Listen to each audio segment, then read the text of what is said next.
السلام عليكم ورحمة الله وبركاته، تحياتي لكم يا شباب. طبعا الشخص هذا اليوم عدمه. ليش؟ بسبب انه خرج الشارع وهو محمل سلاح فقام تصايحه واحد، فقام من كلمة لكلمة فقتله.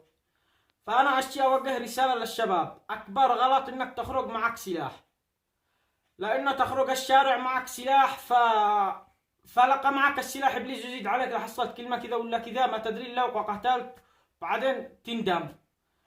فرسالتي لاي واحد: الرجاله مش بالبنادق، فخلي السلاح بالبيت، السلاح تحتاج له لحاجات ثانية، لحاجات كبار. اما تخرج معك سلاح بالشارع لا في كلمة كذا ولا كذا وقامت تقتل بعدها تندم. فاتعظوا من قضية الرجال هذا، اتعظوا من قضيته. اقسم بالله انه عنده كلام ونصيحة للشعب اليمني كامل بالفيديو حقه. انا اشعرض لكم الفيديو حقها الان، وشاهدوا الفيديو واتعظوا.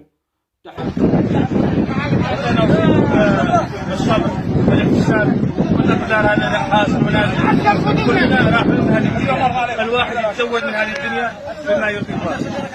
ايش تنصح الشباب؟ التقوى والخوف من الله واللجوء الى الله، فاذا خفتم الى الله الاقدار يا اخي ما حد يرجع. والذي يراود ان يقتل الناس او كذا، ايش نصيحه توجيه؟ والله فترة الميدانيه يعني كفى بالموت واعظه، كلنا راحلون. يلا.